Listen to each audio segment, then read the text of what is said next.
नमस्कार दोस्तों, मेरा नाम है सोनू और आप देख रहे हैं हमारा हिंदी यूट्यूब चैनल हिटसन। तो आज का हमारा जो टॉपिक है इसमें हम वर्कशॉप कैलकुलेशन एंड साइंस यानी कि जिसे हम आईटीआई की मैथ कहते हैं उससे रिलेटेड कुछ क्वेश्चन इस वीडियो में करने वाले हैं। इस वीडियो में हम जितने भी प्रश्न करेंगे वो सारे के सारे थ्योरेटिकल होंगे। इसमें कोई भी क्वेश्चन ऐसा नहीं होगा जो प्रैक्टिकल होगा।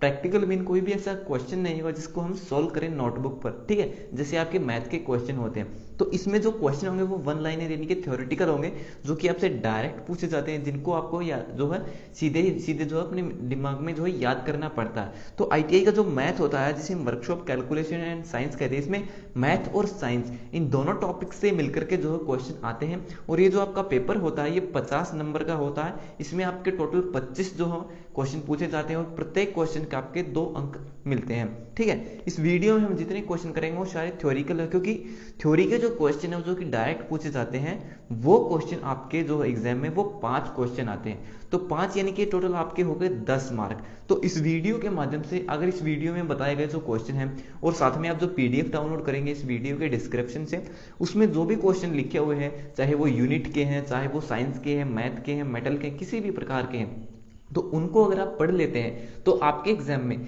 4 या 5, ठीक है, यानी कि 4 या 5 क्वेश्चन आपके इसी पीडीएफ से आ जाएंगे। यानी कि आपके 8 या 10 अंक जो है आपको जो है पक्के मिल जाएंगे, क्योंकि ये जो क्वेश्चन है आपके डायरेक्ट पूछे जाते हैं, ठीक है, ये कभी चेंज नहीं होते। तो चलिए शुरू कर लेते हैं इस वीडियो को बिना ज्यादा समय लिए। सबसे पहला प्रश्न आपसे पूछा गया है, निम्न में से कौन सी लौह धातु है, यानी कि इनमें से कौन सा मेटल ऐसा है जिसके अंदर आयरन है।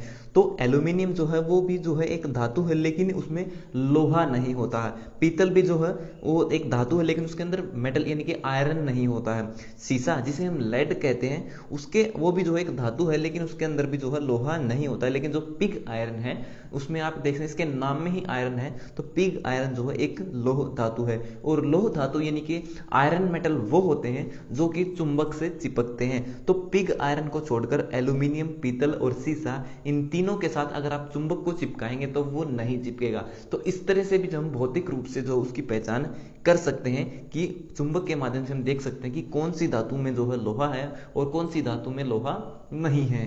दूसरा प्रश्न है, तांबा डैश धातु का एक उदाहरण है। तो जो तांबा है वो किस प्रकार की धातु है, मिश्र धातु है, एलो धातु है, लौह धातु है या फिर अधातु है। तो इस प्रश्न का जो सही उत्तर है वो है ऑप्शन बी, तांबा जो है एक अलोह धातु है, क्योंकि इसके अंदर जो है लोहा यानी कि आयरन की कोई भी जो है कण नहीं होता है। तीसरा प्रश्न है, ऑटोमोबाइल में स्टील के स्थान पर एल्यूमिनियम को पसंद किया जाता है क्योंकि यह स्टील से अधिक डैश होता है। तो जो आपकी ऑटोमोबाइल कंपनी होती है जिनमें जो है गाड़ियां, बाइक, इस तरह के जो चीजें बनाई जाती हैं, तो उन कंपनियों में जो है स्टील की बजाय एल्यूमिनियम को ज्यादा पसंद किया जाता है। तो क्यों पसंद किया जाता है? ऑप्शन दिए गए हैं, सस्ता, तो ये बात गलत है, ठीक है, क्योंकि जो एल्यूमिनियम है वो महंगा होता है।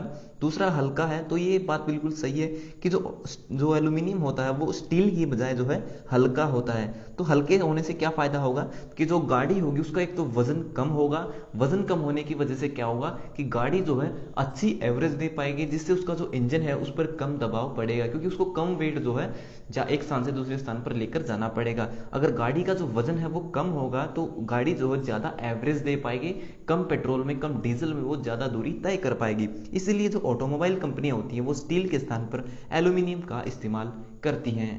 एमकेएस प्रणाली में लंबाई, द्रव्यमान तथा समय की यूनिट क्रमश डैश डैश व डैश है। यानी कि जो एमकेएस प्रणाली होती है, एमकेएस सिस्टम होता है, उसमें लंबाई को और भार को और समय को, ठीक है, मापने की जो इकाई होती है, जो यूनिट होती है वो क्या होती है। तो एमकेएस, एम का मतलब होता है यहाँ पर मीटर, के का मतलब है किलोग्राम और एस का मतलब होता है सेकंड। तो इस प्रश्न का जो सही उत्तर है वो है ऑप्शन ए, मीटर, किलोग्राम और सेकंड, ठीक है। यानी कि दूरी को मीटर में नापते हैं, द्रव्यमान यानी कि भार को किलोग्राम में मापते हैं और समय को जो है सेकंड में मापते हैं एमकेएस प्रणाली के अनुसार। पांचवा प्रश्न है, बेलन का आयतन होता है। तो यहां पर आप देख सकते हैं आपसे जो है एक फार्मूला पूछा गया है कि बेलन का आयतन निकालने का फार्मूला क्या है।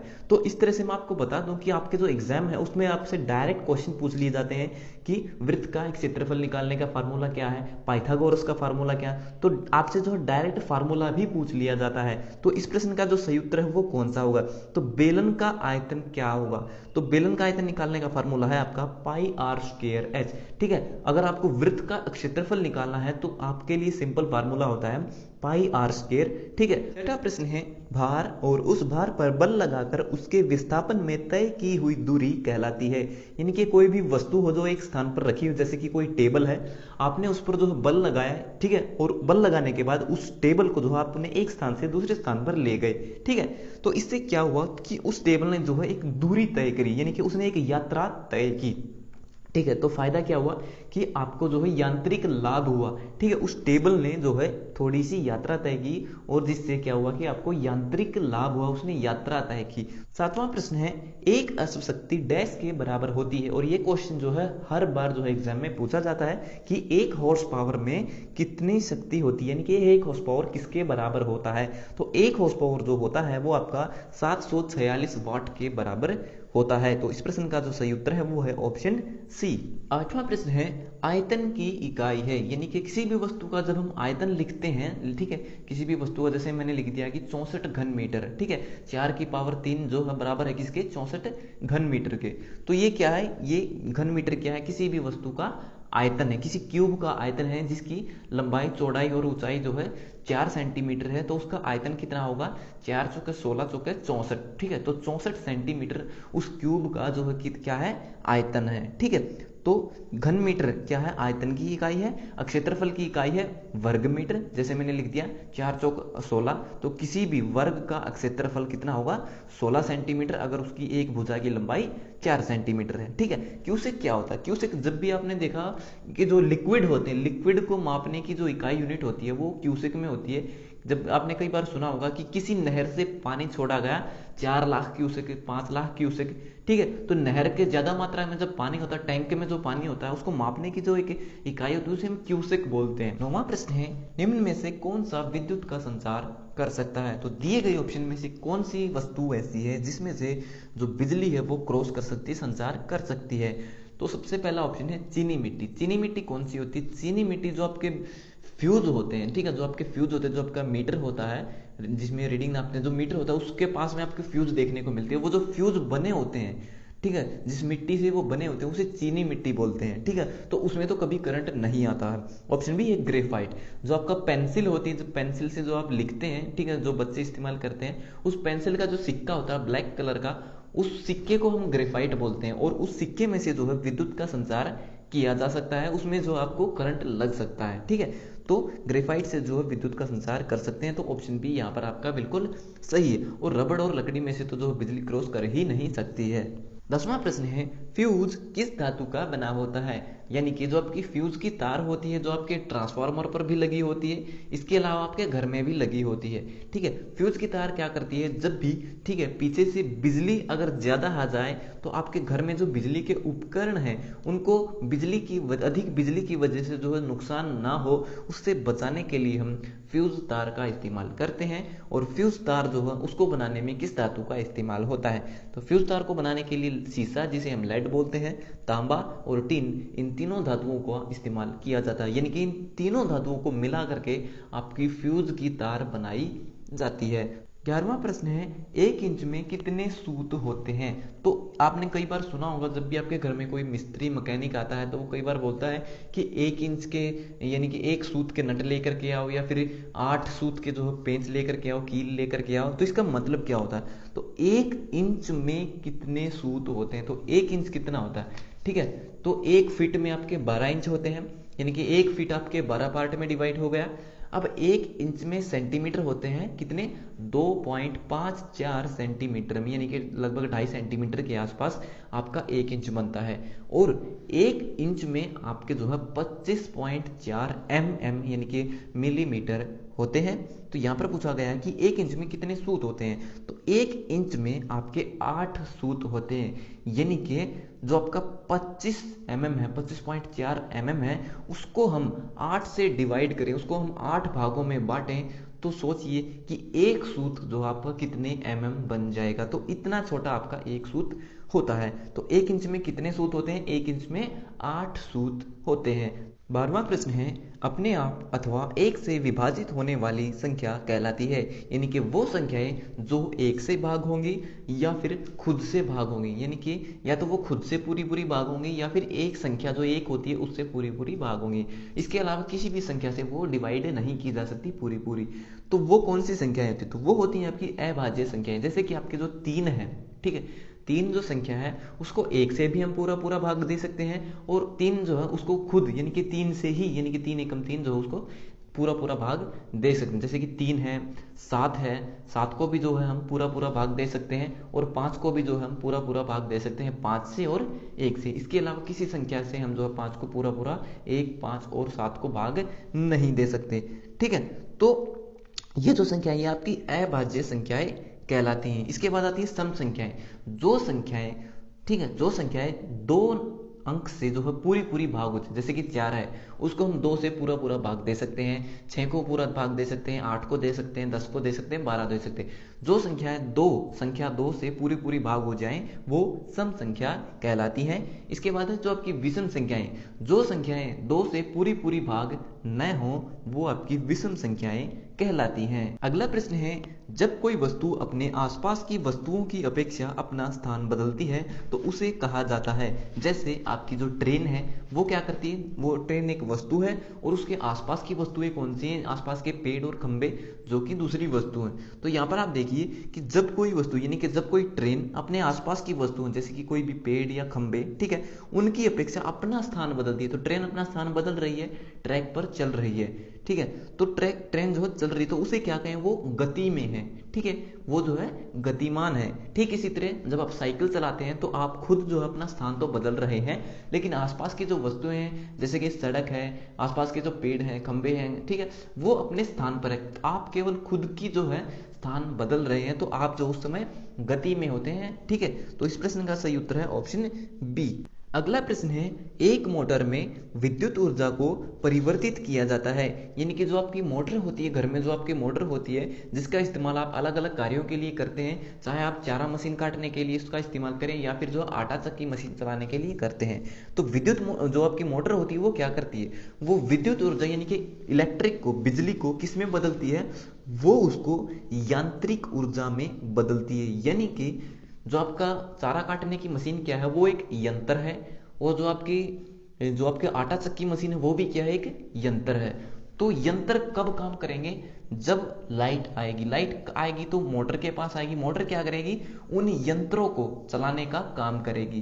तो मोटर ने क्या किया, लाइट को यांत्रिक ऊर्जा में बदल दिया, क्योंकि जो यंत्र है वो किससे चलते हैं, वो यांत्रिक ऊर्जा से चलते हैं, और जो मोटर है वो किससे चलती है, वो आपकी बिजली से चलती है। ठीक है, तो जो आपके यंत्र हैं, चाहे आपका जो कुछ भी हो, जैसे कि आपका चारा काटने की मशीन है या फिर आपकी आटा चक्की है, वो यंत्र है, उनको चलने के लिए यांत्रिक ऊर्जा चाहिए जो मिलेगी उन्हें मोटर से, और मोटर क्या करेगी, उसके पास जो इनपुट में बिजली आएगी उसका आउटपुट किसके रूप में देगी, यांत्रिक ऊर्जा के रूप में देगी, जिससे जो यंत्र चलाए जा सकते हैं अलग अलग तरह के। तो मोटर क्या करती है, विद्युत ऊर्जा को यांत्रिक ऊर्जा में बदलने का काम करती है। अगला प्रश्न है, समकोण त्रिभुज में सबसे बड़ी भुजा को कहा जाता है। यानी कि जो आपका समकोण त्रिभुज होता है जिसका कोई भी एक कोण 90 डिग्री का होता है, जिस त्रिभुज में, वो आपका समकोण त्रिभुज होता है।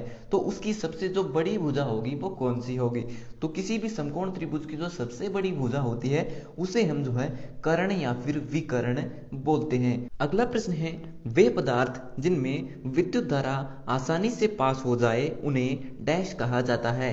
तो जिन पदार्थों में से बिजली आसानी से गुजर जाए तो उन पदार्थों को हम क्या बोलते हैं, उन्हें हम चालक पदार्थ बोलते हैं। यानी कि वे बिजली के क्या हैं, चालक हैं या फिर सुचालक हैं। तो इसके बाद जो है आपका कुचालक, कुचालक वे होते हैं जिनमें से बिजली जो है गुजर नहीं सकती, जैसे कि आपके रबड़ और प्लास्टिक और चीनी मिट्टी। और चालक पदार्थ कौन से हैं, जैसे आपकी ग्रेफाइट है, आपका आयरन है, लोहा है। ठीक है, तो ये सब क्या है, जो धातुएं हैं वो सब क्या आपकी बिजली की चालक हैं। अगला प्रश्न है, ऐसा सर्किट जिसमें करंट का प्रवाह न हो सके उसे डैश सर्किट कहते हैं। यानी कि जब भी आप कोई सर्किट तैयार करते हैं, कोई बिजली का कोई भी पैटर्न तैयार करते हैं, तो जब तक उसका सर्किट कंप्लीट नहीं होगा उस पूरे सर्किट में जो है बिजली का प्रवाह नहीं होगा। और सर्किट कब पूरा होता है, जब वो सर्किट क्लोज यानी कि बंद होता है। जैसे मैंने जो है अपने जैसे मैंने टीवी चलाने की कोशिश की या फिर कोई बल्ब चलाने की कोशिश की, तो मैं क्या करूंगा, बल्ब की जो दोनों वायर होंगी वो जो बिजली के बोर्ड में लगाऊंगा। अगर मैं जो है बल्ब की केवल एक वायर, ठीक है, बिजली के बोर्ड में लगा देता हूँ और दूसरी नहीं लगाता हूँ, तो इससे क्या होगा कि जो बिजली थी वो बल्ब की एक वायर से आई और दूसरे हाथ में मेरे जो वायर है वहां तक वो बिजली पहुंच गई। तो इस समय क्या है, वो जो सर्किट है वो ओपन है। मैंने उस वायर को जो है वापस जो दूसरी बोर्ड, जो हमारे बल्ब की दूसरी वायर है उसको बोर्ड में जब तक मैं नहीं लगाऊंगा, वो सर्किट जो होगा बिजली के, हमारा जो बल्ब है, लैंप है, उसमें से वो सर्किट कंप्लीट नहीं होगा, वो क्लोज नहीं होगा, बंद नहीं होगा। ठीक है, जब तक कोई भी सर्किट क्लोज नहीं होगा उसमें करंट का प्रवाह नहीं हो पाएगा और वो उपकरण अब वो काम नहीं कर पाएगा। तो ऐसा सर्किट जिसमें करंट का प्रवाह न हो, तो उस समय करंट का प्रवाह नहीं हो पा रहा है, ठीक है, तो वहां पर जो मेरे हाथ में वायर है वहां पर आकर के उसका जो बिजली का सर्किट है वो रुक रहा है। तो वो कैसा है, वो आपका ओपन यानी कि खुला सर्किट है, अभी तक उसको जो है क्लोज बंद नहीं किया गया है। तो ऐसा सर्किट जिसमें करंट का प्रवाह न हो उसे हम ओपन सर्किट कहते हैं। अगला प्रश्न है, पारे का जमाव बिंदु कितना होता है? यानी कि जो आपका थर्मामीटर होता है उसके अंदर जो धातु इस्तेमाल की जाती है, जो डॉक्टर इस्तेमाल करते हैं बुखार चेक करने के लिए, जो थर्मामीटर होता है उसमें जो धातु इस्तेमाल की जाती है वो होती है आपकी पारा।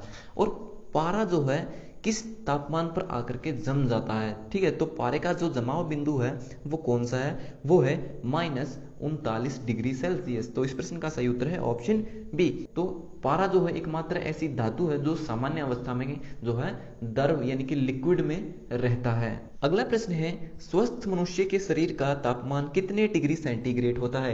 यानी कि मनुष्य का जो शरीर है उसका सामान्य तापमान कितना होता है आम अवस्था में? तो उस समय उसके शरीर का जो तापमान है वो होता है 37 डिग्री सेल्सियस। 20वां प्रश्न है, पायरोमीटर यंत्र किसे मापने के लिए प्रयोग किया जाता है? तो जैसे आपका थर्मामीटर होता है उसका इस्तेमाल हम जो है तापमान को मापने के लिए करते हैं, लेकिन उसके तापमान मापने की एक लिमिट होती है कि मतलब ज्यादा डिग्री सेल्सियस तक का तापमान हम उससे नहीं माप सकते हैं।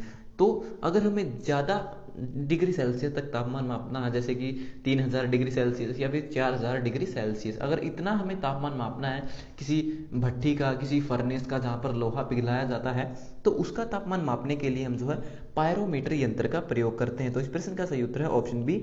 भट्टी के उच्च तापमान को मापने के लिए जो हम पायरोमीटर का इस्तेमाल करते हैं, जिसमें हम 4000 डिग्री सेल्सियस या फिर 5000 डिग्री सेल्सियस तक के तापमान को माप सकते हैं। तो ये हो गए हमारे आज के सभी प्रश्न कंप्लीट। सो वीडियो देखने के लिए धन्यवाद। अगर आपका कोई सवाल है तो आप कमेंट बॉक्स में लिख करके पूछ सकते हो। तो मिलते हैं हमारी अगली वीडियो में, तब तक के लिए नमस्कार।